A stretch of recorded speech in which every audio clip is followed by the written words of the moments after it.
What's up, guys? If you're just here for the reconstructions, you can skip to this timestamp here. But before that, I just want to go over some of my thoughts on the average and some of the context behind it.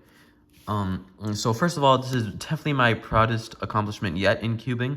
I know I've said it before that it's been like my 3.96 clock state record single, but that doesn't even really come close now. I'm just so happy because I really didn't think I'd had the chance. As you see in the thumbnail, like I thought it would be like basically a pipe dream to actually win. But I always knew there was a chance. But to actually pull it off with like nerves and everything, and to get a PR too in a championship finals, that's still so surreal to me. Even 1 week later. And in fact, I have them both right here. So this is the trophy. My first trophy ever for anything, unbelievably. You can see it says 2024 Northwest Champion for Pyraminx. So yeah, definitely going to display this proudly. And then also the gold medal for coming in first place. Definitely the medal I'm most proud of ever. So yeah, it looks really nice. You see on the back, Pyraminx first place. So yeah, both of them are really nice. Gonna display them proudly. And then yeah, I guess some context on the average overall. So this day was not going the best. So like one-handed, I had bombed both rounds with a 15 average, and I've been averaging like 11 to 12 seconds at home. So that was really terrible. And then I didn't make square one or 2x2 finals, which were perfectly possible. And then worst of all, I think 3x3 semis, I also really bummed that as well. I had really wanted to make head-to-head finals. That's been a goal of mine for a long time, something I really wanted to do. And like, yeah, you only needed, I think, like a mid to high 8 average, which I could have done if my performance was even halfway decent, but I ended up, completely doing terrible. So that was a really big bummer too. But if anything, I think it kind of helped this average because I went in with the mentality of not really any stress and kind of like, okay, this is your last average of the competition. Just try to have some fun with it. And so, yeah, it kind of eliminated nerves, which is good, I guess. But, yeah, we'll never know what would have happened in any other case. But, yeah, so many people made this average possible. I have a lot of people to thank. Thank you to all my friends for hanging out with me on the past 3 days. Made it one of the best competitions of my life. Probably will be my favorite competition ever for a long, long time. I guess I'll just name drop a few people here. Namely Ron for filming the last solve and being a great hype man as usual. Calculating the average and all of that. And then Gabe Scarborough. I don't know if you're watching this, but hopefully you are because, thank you for the encouragement after 3x3 semis. It really helped. And then also Jacob and Brian for being on the podium with me. You two are great.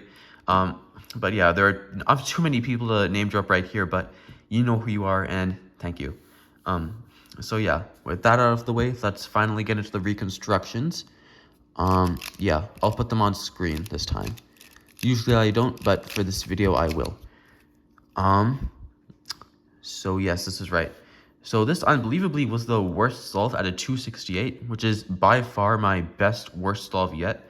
It was a super consistent average, I don't think I mentioned, but yeah, you can see here that there's really nothing obviously good.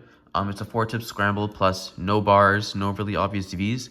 But what I think I ended up finding at the last minute was from here, if you do a U prime, that pairs this blue-red edge with this center and this blue-yellow edge with this center here.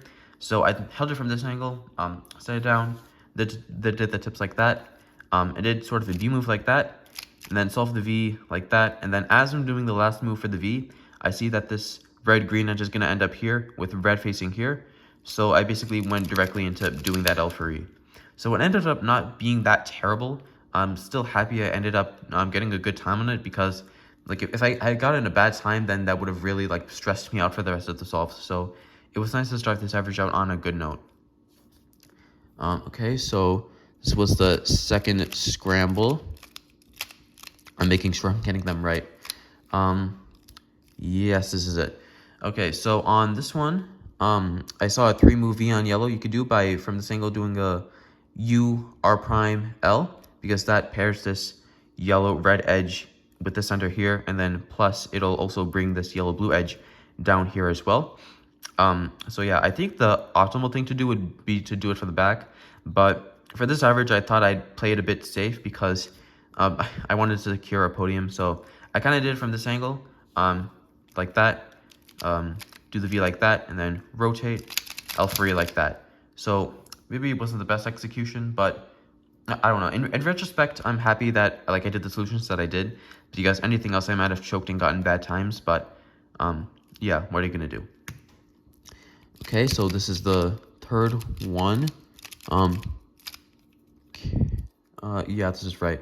Oh damn. Okay, this was actually only a 251 or a 259, sorry, which is kind of bad looking at the scramble.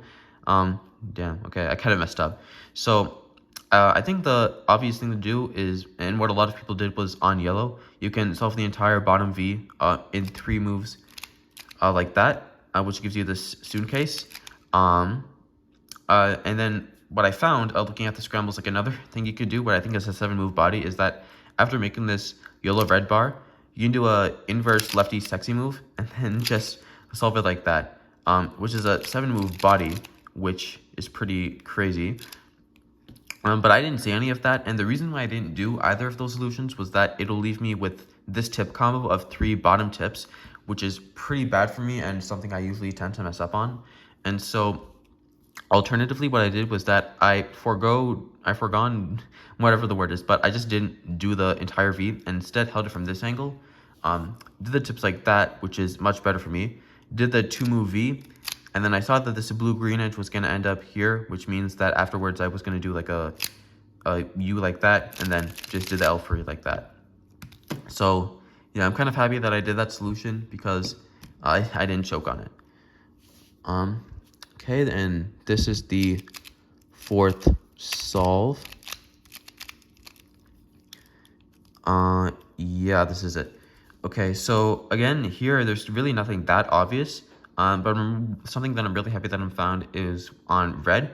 You can insert this red yellow edge and this red blue edge at the same time with an L prime, R prime, no, sorry, I'm messing it up, with an L, R prime, L, and then while inserting this back center at the same time. So the solution, and what I also saw is that this green yellow edge would end up here with yellow facing the top, so I can go directly into doing an R to solve this this block here.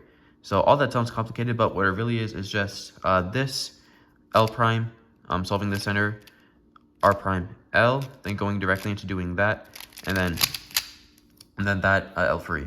So it was really smooth. It was did I say what it was? It was a 243. So yeah, it was pretty smooth exec. Okay, and so at this point, I had guaranteed the win, or I guaranteed the Northwest Champion title. I think the worst possible average was 259 or 257 maybe. But Brian Johnson, who came in first for both other rounds, he had got like some really good averages. And little did I know that this round he got a 253 average. So I needed like another, I think I have 2.54 or less in order to get the first place overall, which I really wanted.